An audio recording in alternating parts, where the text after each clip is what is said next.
The Galactic Council chambers had never been so silent.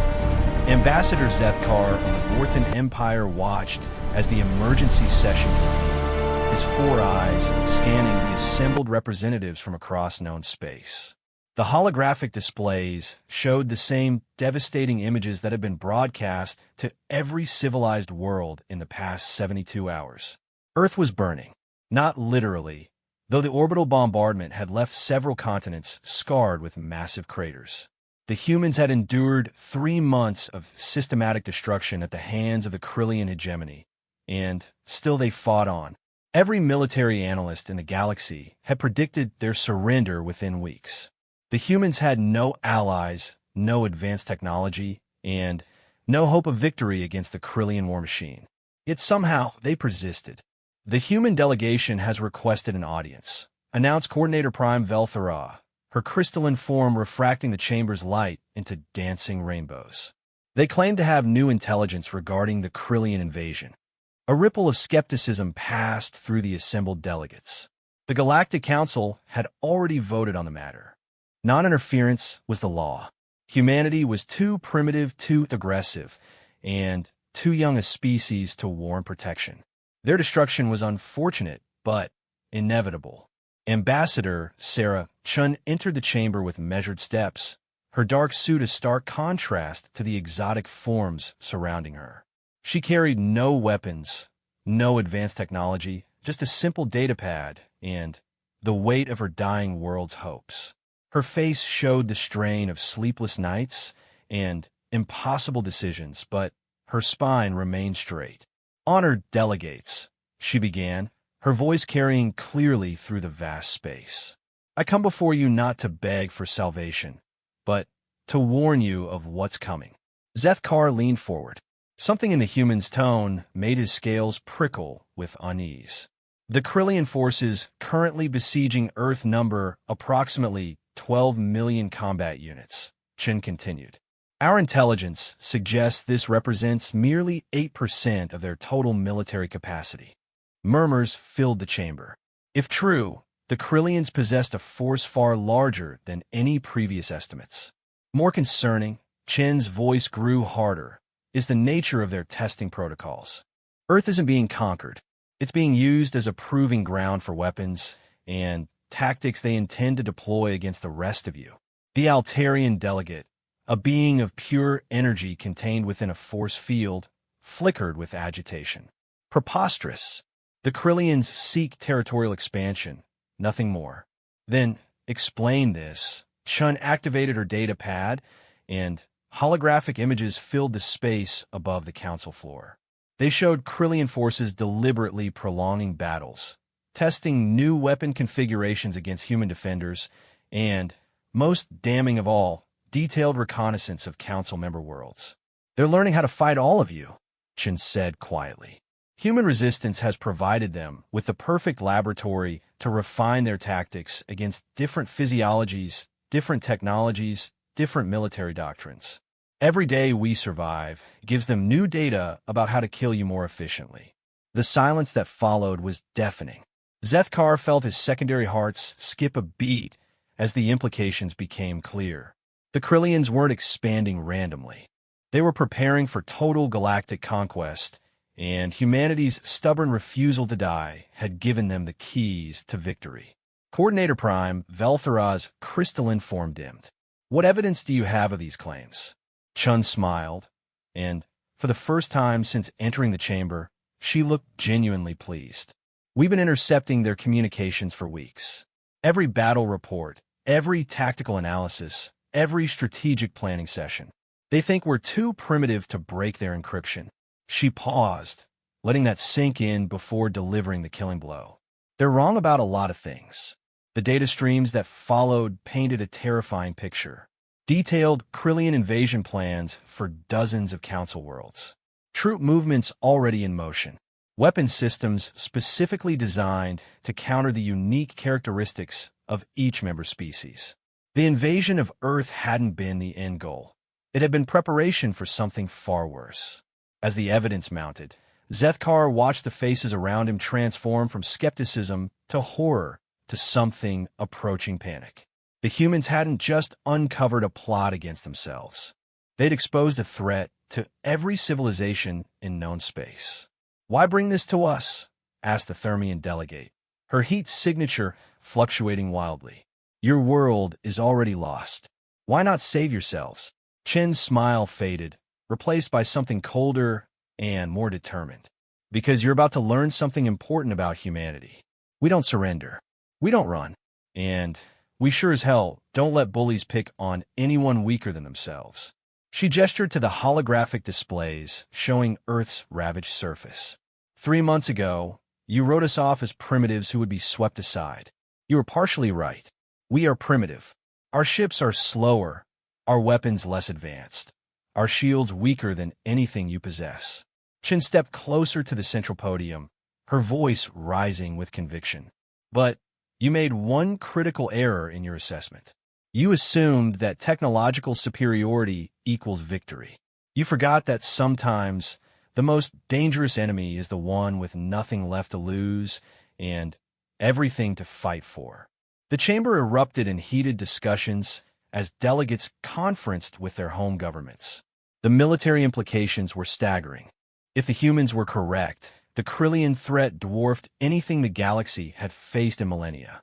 Zethkar found himself studying the human ambassador more carefully. There was something about her demeanor that didn't match someone delivering a desperate warning. She stood like someone who held cards she hadn't yet played. "Ambassador Chun," he called out, his voice cutting through the chaos. "You've shown us the problem. What do you propose as a solution?" Chen turned to face him directly, and Zethkar saw something in her eyes that made his blood run cold. It wasn't fear or desperation. It was anticipation. "Simple," she said. "You're going to help us kill every last one of them." The chamber fell silent again, but this time it was a different kind of quiet. Not the silence of shock, but the silence of predators recognizing another predator. "The humans have a saying," Chun continued, her voice carrying to every corner of the vast space. "If you want peace, prepare for war." Well, we've been preparing for 3 months now, and we've learned quite a lot. She activated another sequence on her datapad, and the holographic displays shifted to show something that made several delegates gasp audibly. Human ships, but not the crude vessels the Council had previously observed. These were sleek, deadly-looking craft with weapon configurations that seemed impossibly advanced for such a young species. You see, while the Krillians were using us for target practice, we were doing some practicing of our own. Every destroyed city taught us how to build better defenses. Every fallen ship showed us how to design better weapons. Every dead soldier revealed new ways to fight more effectively. Zethkar's scales began to change color, in voluntary response to extreme stress. "How is this possible? Your technology hasn't advanced this rapidly since you achieved spaceflight." "That's because," Chen said with a grin that would have terrified a shark, "we've been reverse engineering everything the Krillians threw at us. Turns out, when someone's trying to kill you with advanced weapons, you get really good at figuring out how those weapons work." The implications hit the assembled delegates like a physical blow. The humans hadn't just been surviving the Krillian assault, they'd been learning from it. Every attack had been a lesson, every defeat a chance to improve. 3 months ago, the Krillians thought they were hunting primitives, Chen said. Tomorrow, they're going to discover they've been feeding a monster. As if summoned by her words, alarms began blaring throughout the council chambers. The massive display screens shifted to show real-time, tactical information from across the galaxy. Krillian fleets were moving, exactly as the human intelligence had predicted. The invasion had begun, but something was wrong. The Krillian fleet heading toward Earth was reporting strange readings.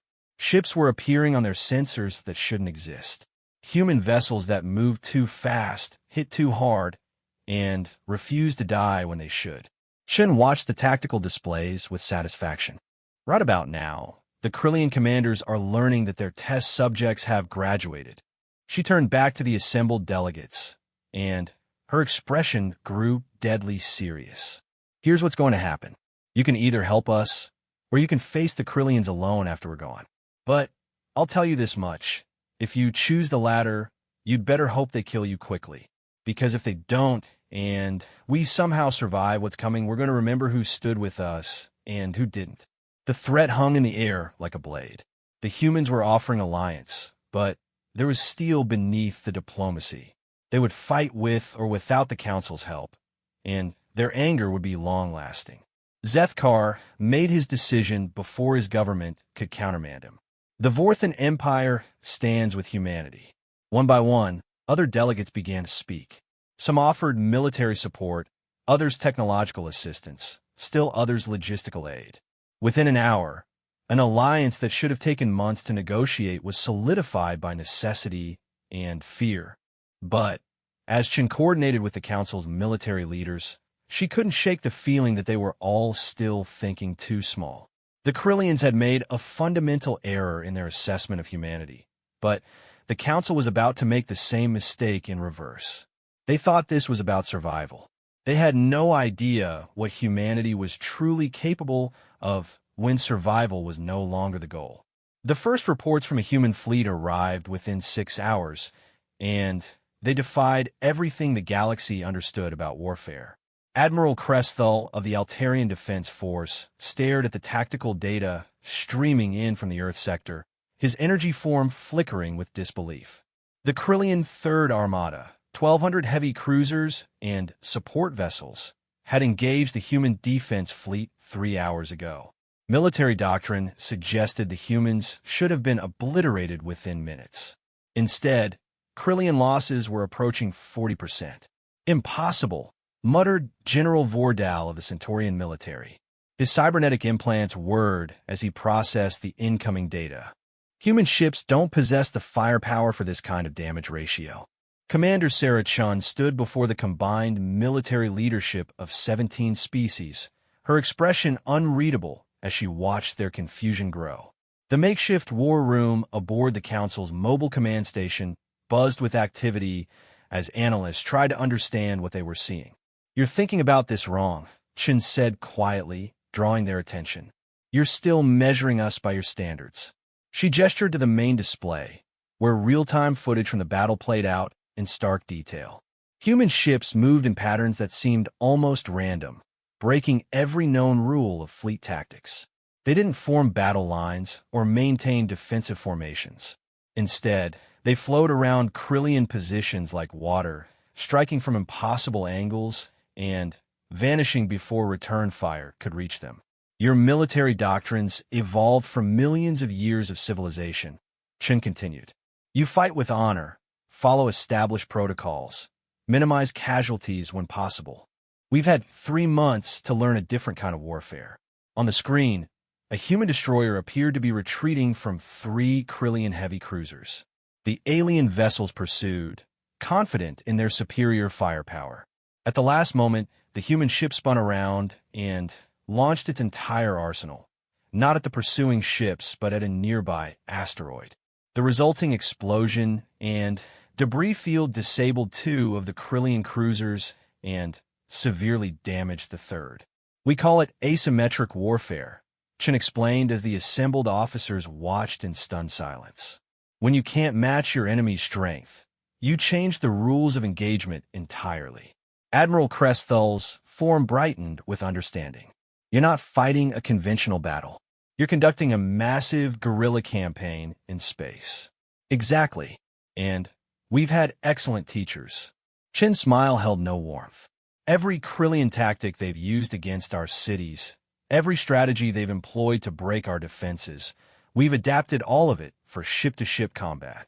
The next wave of reports confirmed what many had begun to suspect. The human fleet wasn't just holding its own against superior numbers, it was winning. Krillian commanders, trained in orthodox space warfare, found themselves unable to predict or counter human tactics that seemed to emerge from controlled chaos. But the real shock came when the battle footage revealed human technology that shouldn't have existed. "Pause the feed," ordered General Vordal, his optical sensors focusing on a particular human vessel. "Enhance Sector 7. The image zoomed in on a human heavy cruiser that had just executed a maneuver impossible for its size class. The ship had literally folded space around itself, appearing behind Krillian lines before unleashing a barrage that cut through 3 enemy vessels like they were made of paper. Ow! Admiral Cresthal's voice carried a note of awe. Spatial folding technology is theoretical even for our most advanced civilizations. Chen's expression darkened. Because we didn't develop it. We stole it. She activated a new display showing the interior of what appeared to be a massive shipyard hidden within Earth's asteroid belt. Thousands of human workers and automated systems were busy constructing vessels using technologies that represented a fusion of dozens of different species innovations. For 3 months, we've been salvaging every Krillian ship that fell to Earth. Not just their weapons and shields, everything. Their computers, their navigation systems, their communication arrays. And we haven't just been copying their technology. Chun paused, letting the implications sink in. We've been improving it. The silence that followed was broken by Colonel Thexmore of the Regellian Space Marines. This is unprecedented. No species has ever successfully integrated foreign technology at such a rate. That's because no species has ever been desperate enough to try, Chen replied. When your world is dying and your people are being slaughtered, you learn to innovate very quickly. She brought up another display showing human scientists working alongside captured Krillian equipment. But these weren't the primitive workshops the Council had expected. The facilities were vast, sophisticated operations that rivaled anything in Council space. We've established 17 major research installations across the solar system. Each one specializes in different aspects of Krillian technology. We've reverse-engineered their propulsion systems, their energy weapons, their defensive screens, and their computer networks. General Vordau leaned forward, his mechanical components clicking as he processed this information. And you've shared none of this with the Council. Why would we? Chen's voice carried an edge that made several officers shift uncomfortably. 3 months ago, you watched our children burn and called it inevitable. You had the technology to help us then, but you chose not to intervene. Admiral Cresthal's energy form dimmed. We are bound by non-interference protocols that you've just abandoned by forming this alliance. Chen cut him off. So let's be clear about something. We're not asking for your help because we need it. We're offering you the chance to be useful. The brutal honesty of her statement sent shockwaves through the assembled command staff. The humans weren't supplicants begging for aid. They were partners dictating terms. Commander Velthera materialized in the war room through quantum transmission, her crystalline form reflecting the tactical displays around them. The Krillian High Command has issued new orders to their fleet commanders. They're abandoning conventional tactics and switching to something called Protocol 7. Chen's face went pale. Show me. The main display shifted to show Krillian ships throughout the galaxy suddenly, changing formation. Instead of the organized battle groups they'd used before, the vessels began spreading out in seemingly random patterns. They're going to start targeting civilian populations directly, Chen said quietly. No more military objectives, no more strategic targets. They're going to try to break our will by murdering every non-combatant they can reach. The implications were staggering. The Krillians possessed enough firepower to sterilize entire planets. If they abandoned all pretense of military engagement and focused purely on genocide, billions would die within days. This changes everything, Admiral Cresthal said. Council worlds are not prepared for this level of assault. Chun turned to face the assembled officers, and they saw something in her expression that made their blood run cold. It wasn't fear or desperation. It was the look of someone who had just been given permission to do something they'd been wanting to do for a very long time. No, she said simply. This changes nothing. We always knew it would come to this. She activated her personal communication device, sending a coded signal that reached across the solar system in seconds.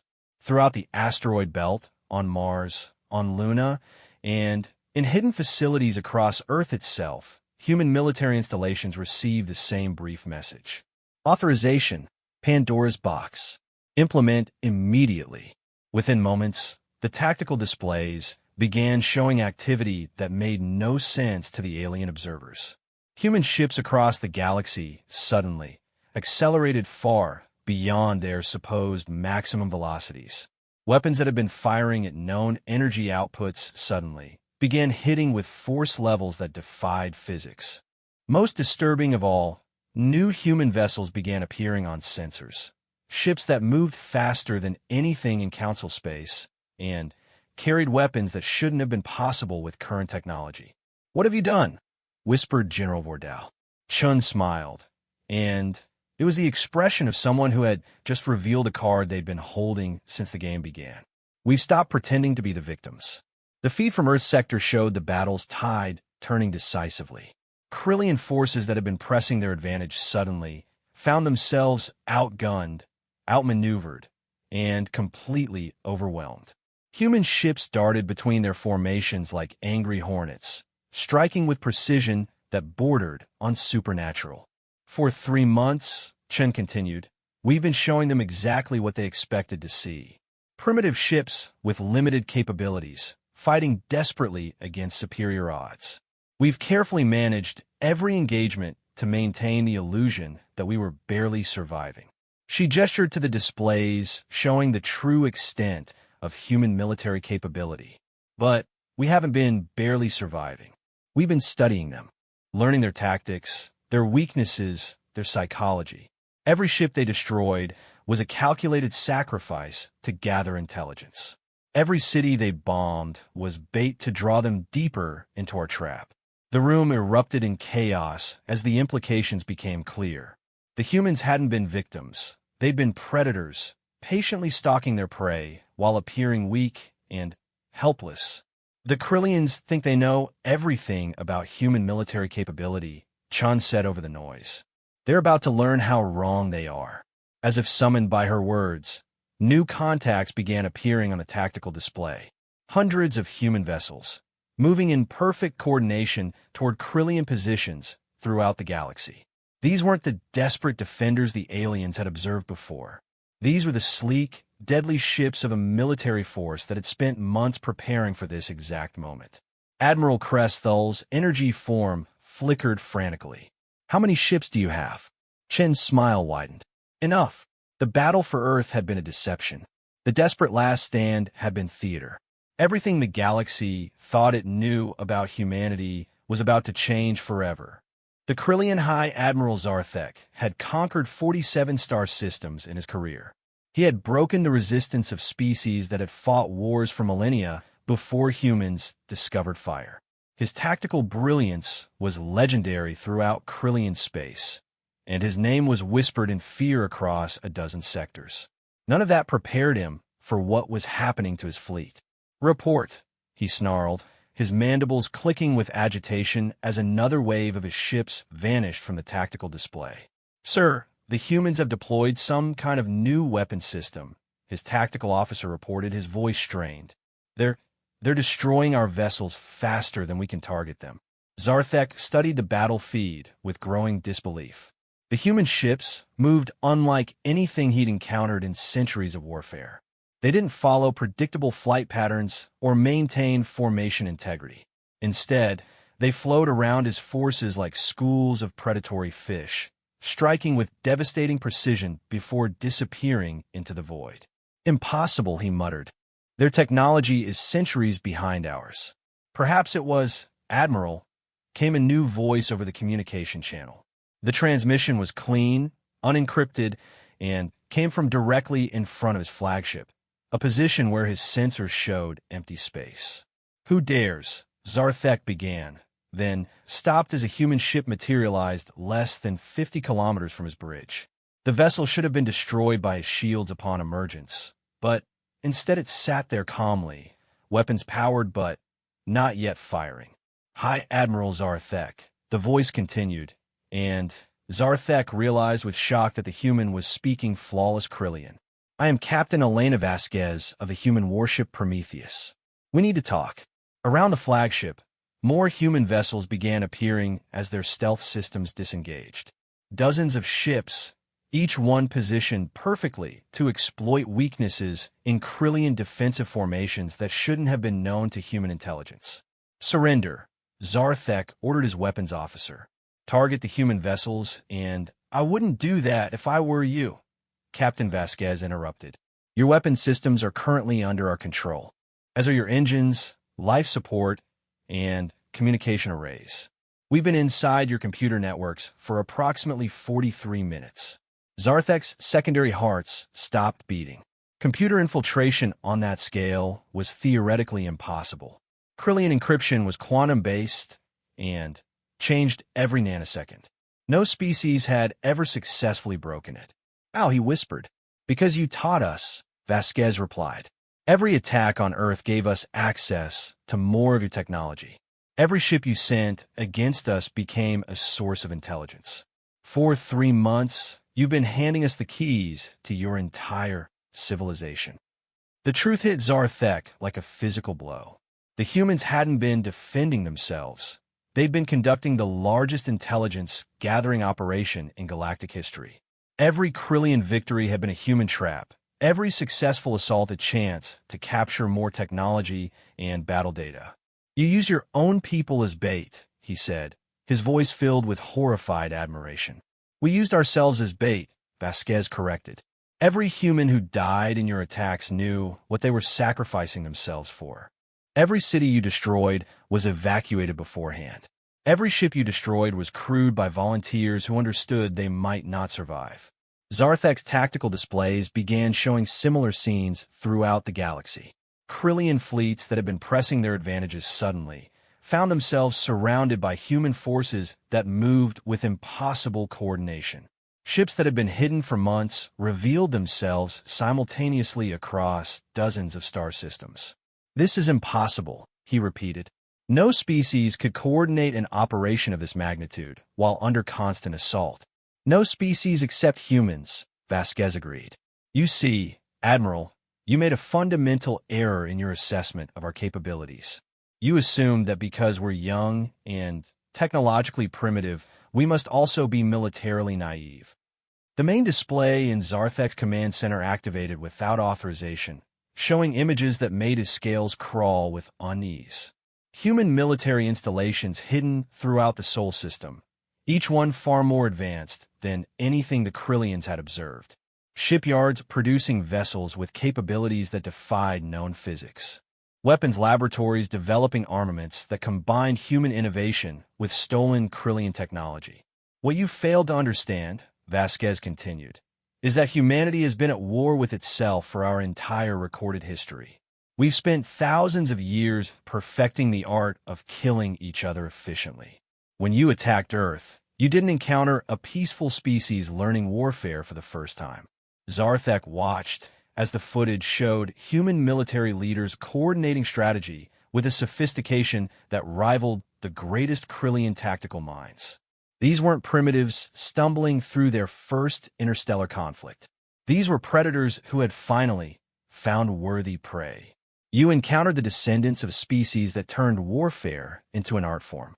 New contacts began appearing on sensors throughout Krillian space, not just around Earth, but emerging from asteroid belts, gas giant atmospheres, and the dark spaces between systems.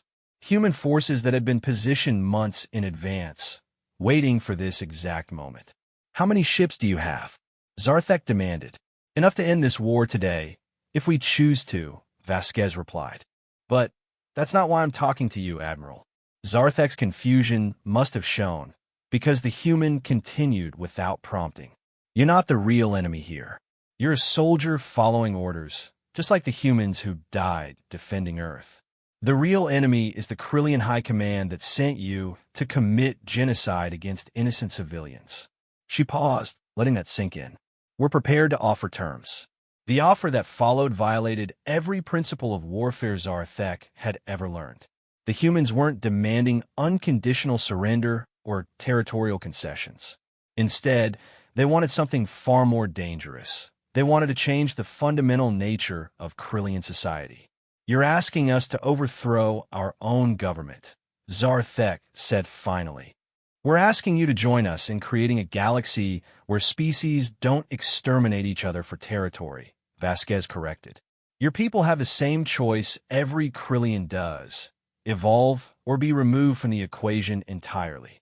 The threat was delivered with casual certainty that made Zarthek's blood run cold. The humans weren't bluffing.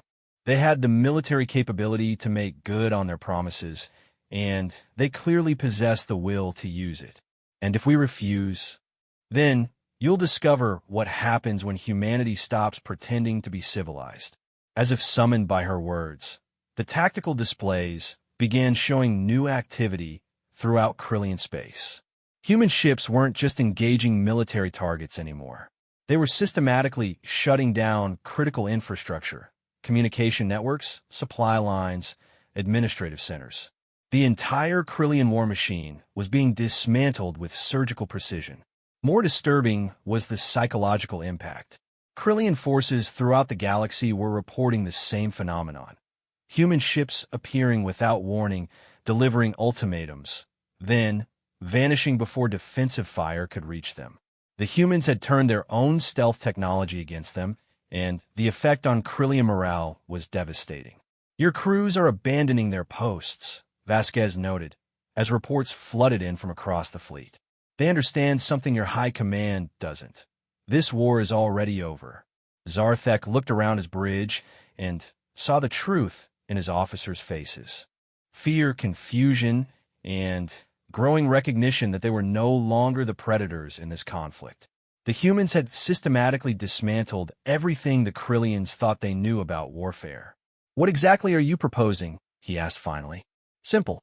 Help us end this war quickly, and your people can join the galaxy as equals rather than conquerors. Continue fighting, and we'll demonstrate why humanity survived long enough to reach the stars despite spending millennia trying to destroy itself."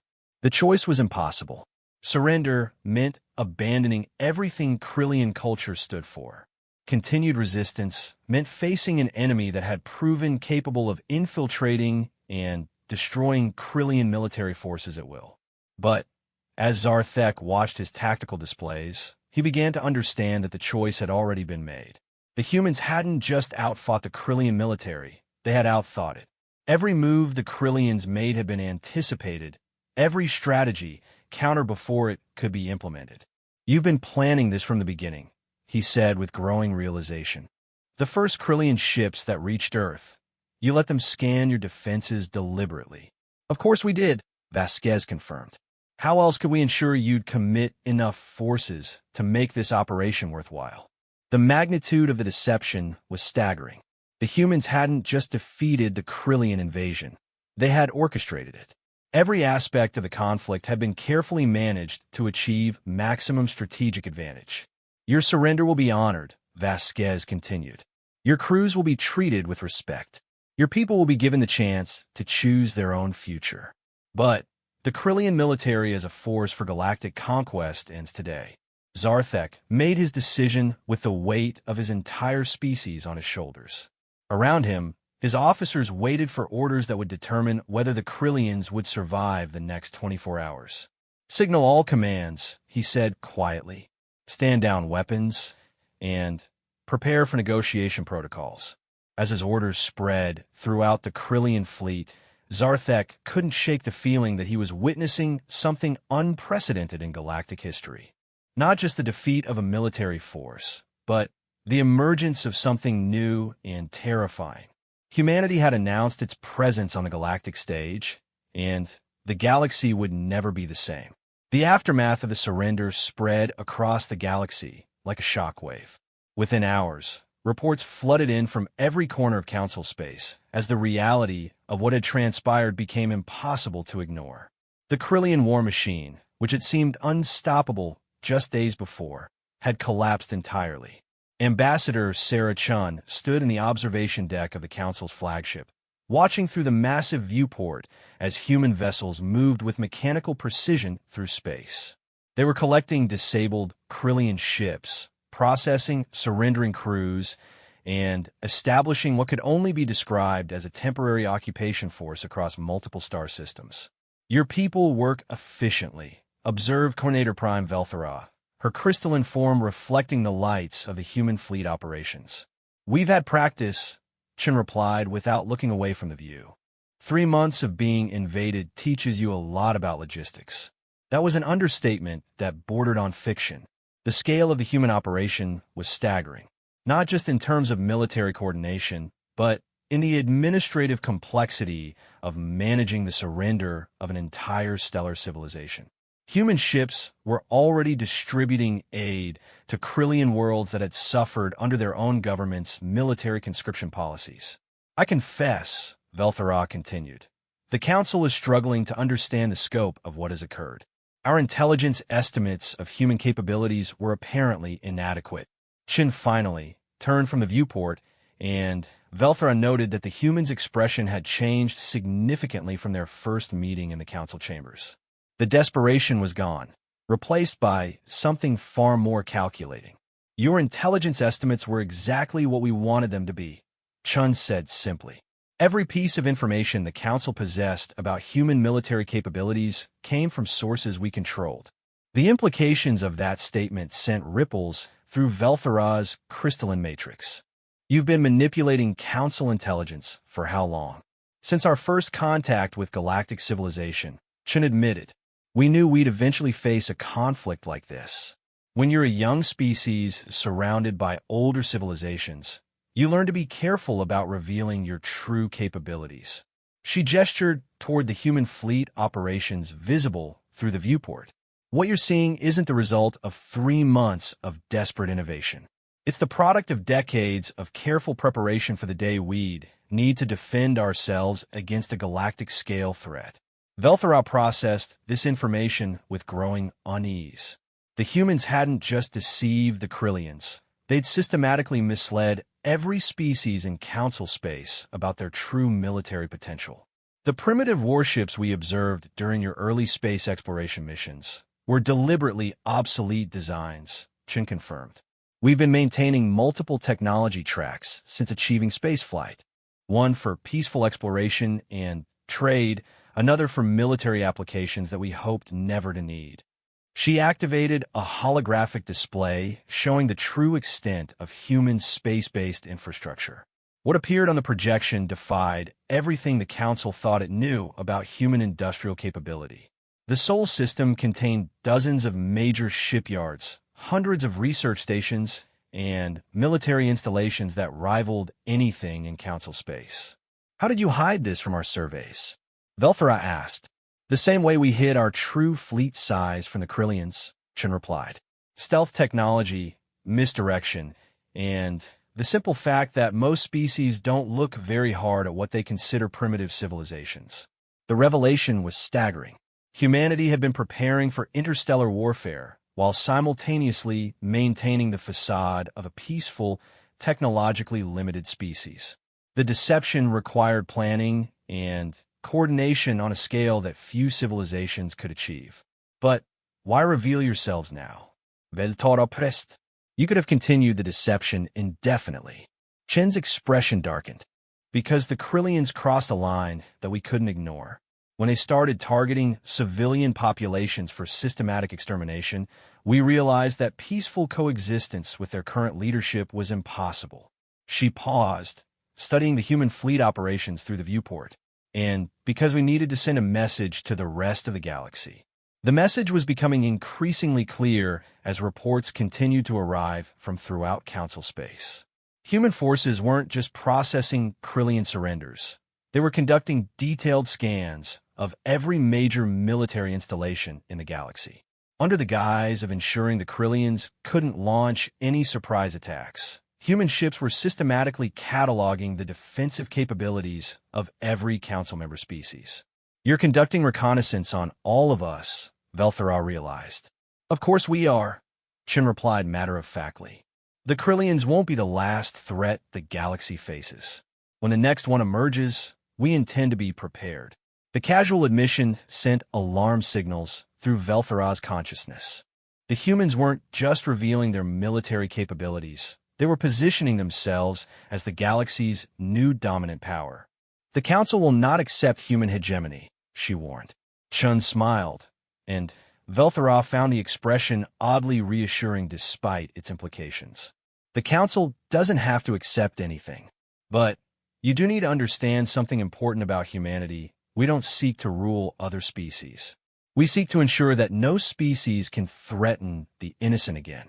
She activated another display, this one showing human ships distributing aid to Krillian civilian populations.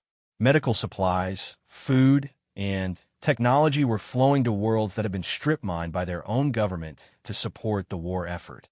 What we want is a galaxy where conflicts are resolved through negotiation rather than extinction campaigns, where younger species don't have to spend decades hiding their true capabilities out of fear, where the strong protect the weak instead of exploiting them. Veltharos studied the human's expression carefully. There was sincerity there, but also an underlying steel that suggested humanity would enforce their vision of galactic peace, whether other species agreed with it or not. And if species choose not to embrace this vision, Chen's smile faded. Then, they'll discover that humanity learned more than just military tactics from 3 months of warfare. Before Velthara could ask for clarification, new alerts began sounding throughout the flagship. The massive display screens activated to show breaking news from across the galaxy. In system after system, Krillian military commanders were broadcasting statements of surrender and renouncing their allegiance to the hegemony's leadership. But these weren't coordinated surrenders. Each commander was making individual declarations, often citing specific grievances against the Krillian High Command. Some spoke of orders to target civilian populations. Others mentioned forced conscription of their own people. Still others described being ordered to use weapons of mass destruction against defenseless worlds. "How are you doing this?" Velthara asked, her crystalline form flickering with amazement. "We're not doing anything," Chen replied with evident satisfaction. "We're simply providing Krillian military personnel with accurate information about their government's actions and the alternatives available to them." The truth was more complex than Chen's simple explanation suggested. Human intelligence operations had spent weeks infiltrating Krillian communication networks, learning about individual commanders' backgrounds, motivations, and personal grievances. Now, they were leveraging that knowledge to fracture the hegemony from within. "You're encouraging civil war," Velthara accused. "We're encouraging democracy," Chen corrected. "The Krillian people deserve the right to choose leaders who won't send them to die in pointless wars of conquest."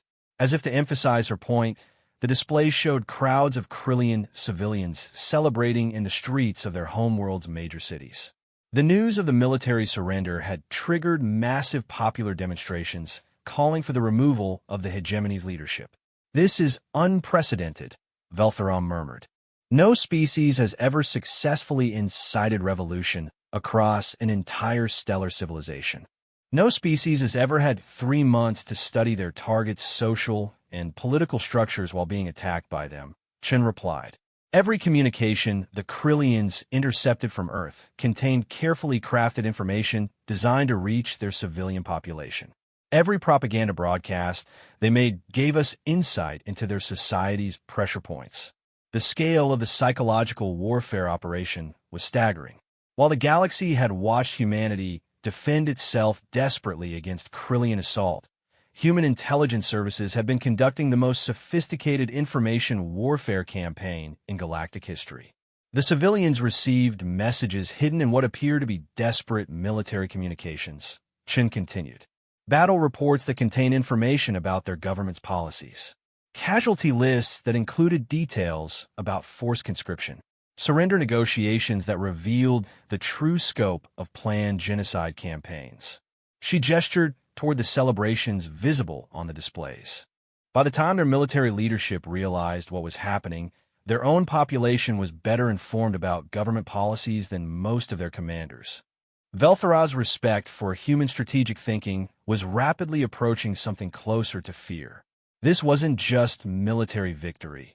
It was the systematic dismantling of an entire civilization's power structure through precision psychological manipulation. "What happens now?" she asked. Chen turned back to the viewport, where human ships continued their operations with mechanical efficiency. Now, the Krillian people get to choose their own future. And the rest of the galaxy learns what happens when someone threatens human civilians. The message was clear. Humanity had revealed itself as a force capable of destroying enemies not just militarily, but politically and socially. Any species considering aggression against human interests would have to weigh their chances against an opponent that could turn their own population against them. The galaxy is going to be a very different place, Velthara observed. Yes, Chin agreed. It's going to be a better one. As if summoned by her words, reports began arriving from the Krillian homeworld. The hegemony's leadership had been overthrown by their own military commanders, who were now requesting human assistance in establishing provisional governments. The speed of the collapse suggested that human intelligence operations had been far more extensive than anyone had realized. Humanity had won more than a military victory. They had engineered the complete transformation of galactic civilization's most aggressive military power into a potential ally. And they had done it in less than 3 months. 6 months later, the galaxy had learned to mark time differently. Before the revelation, as historians were already calling it, and after. The day humanity stopped pretending to be what others expected them to be had become a watershed moment that transformed interstellar civilization itself. Ambassador Sarah Chun stood once again in the Galactic Council chambers, but the circumstances could not have been more different. Where once she had been a desperate supplicant warning of impending doom, she now addressed the Assembly as the representative of the galaxy's newest major power.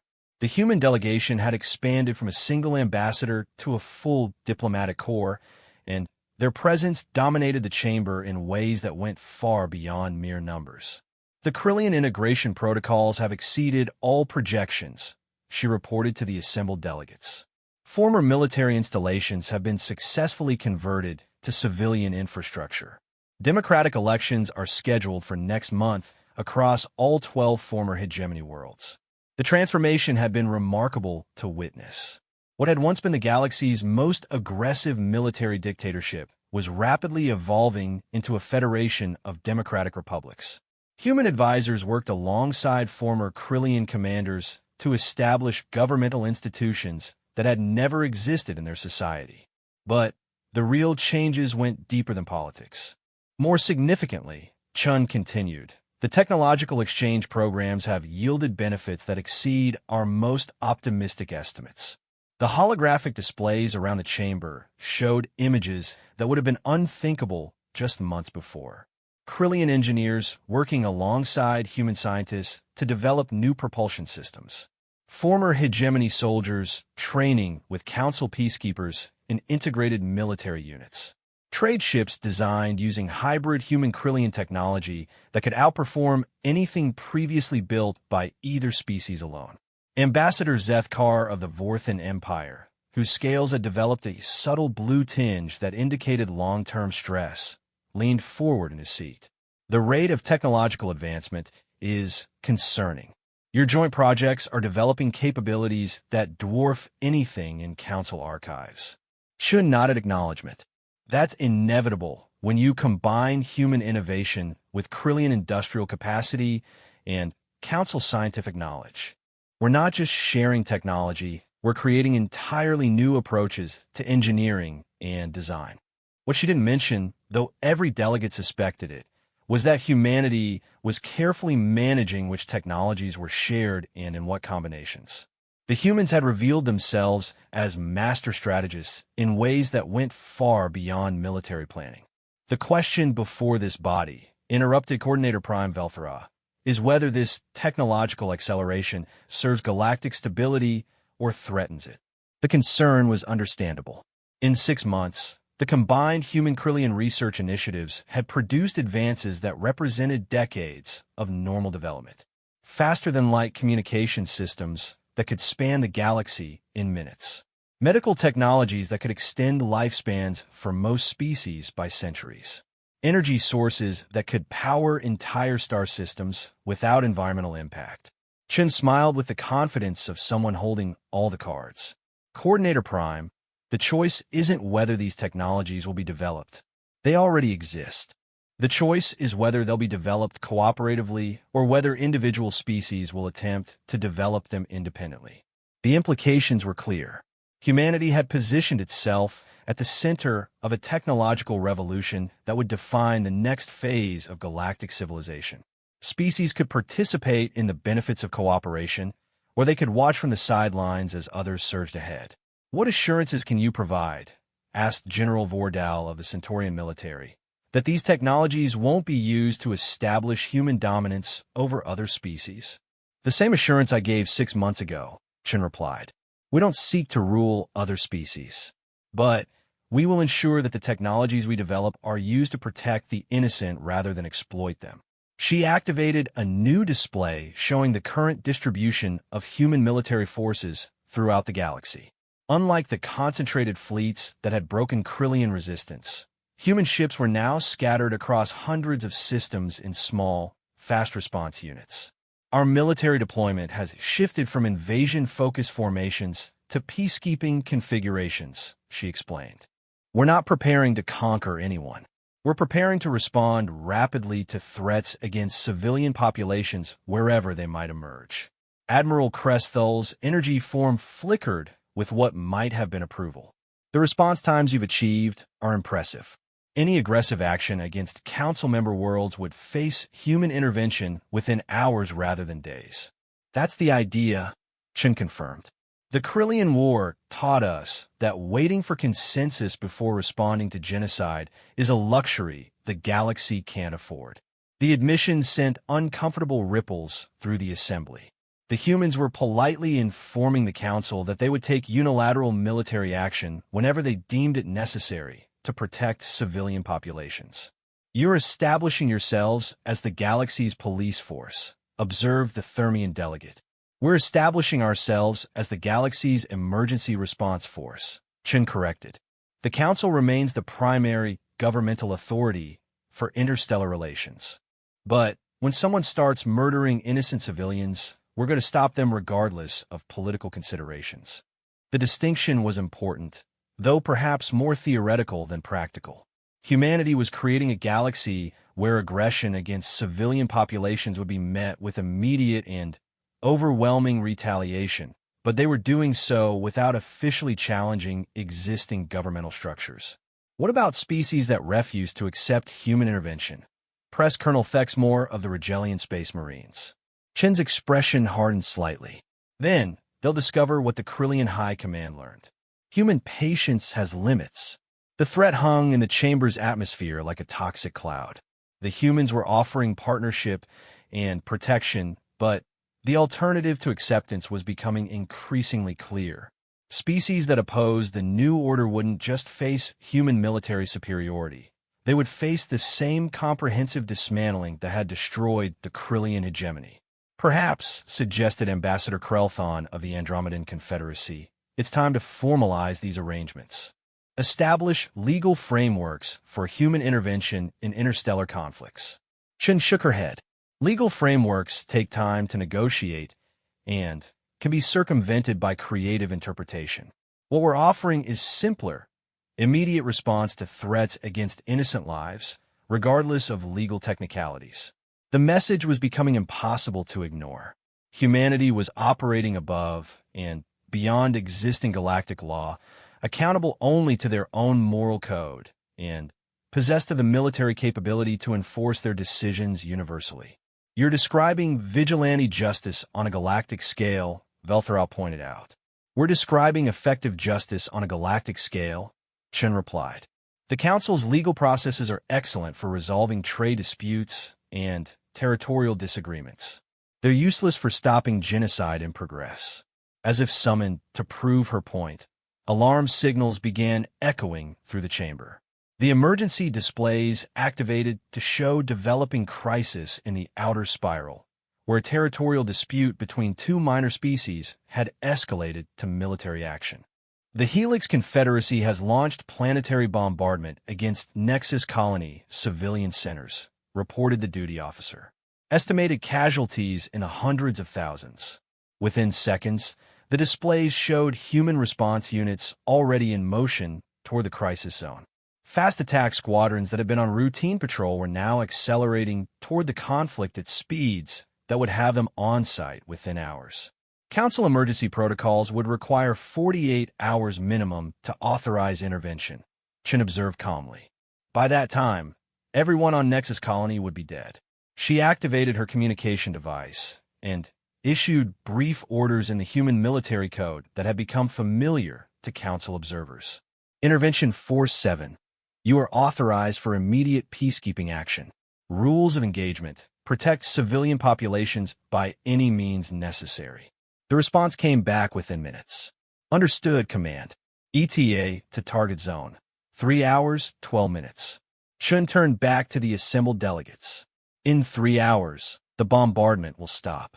In 6 hours, representatives from both species will be sitting at a negotiation table, working out their territorial dispute through words instead of weapons. In 12 hours, relief supplies will be flowing to the surviving civilian populations on both sides.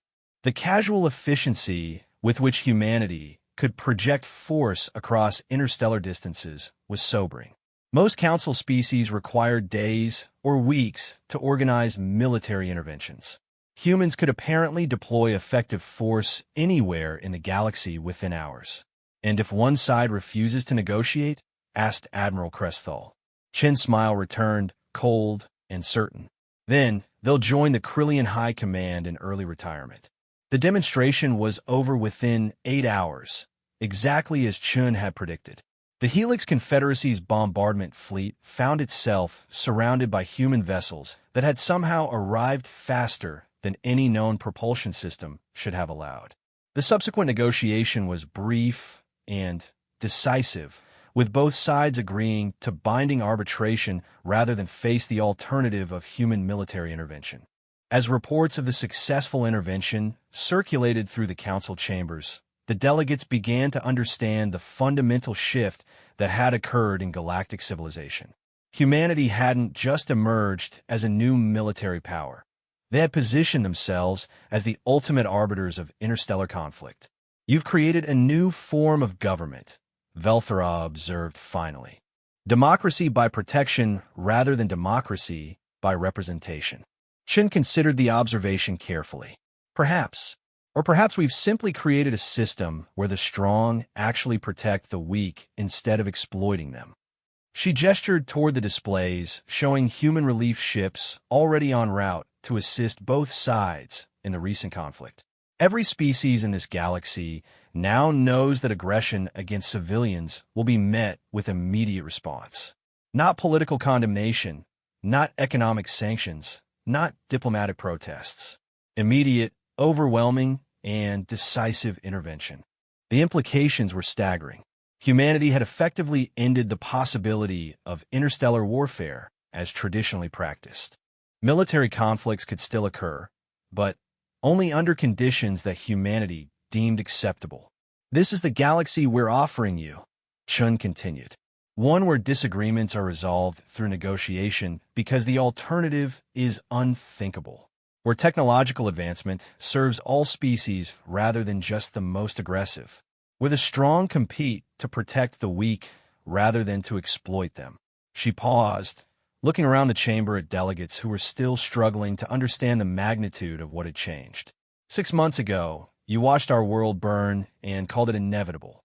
Today, no world will burn again without our permission. The silence that followed wasn't the silence of shock or fear, though both were present. It was the silence of species realizing that their children would grow up in a galaxy fundamentally different from the one they had known. For better or worse, humanity had kept its promise. They had ensured that the day they could wait no longer would be remembered as the day the galaxy chose evolution over extinction. And every species marked that day as the moment when the strong finally learned to serve the innocent instead of themselves.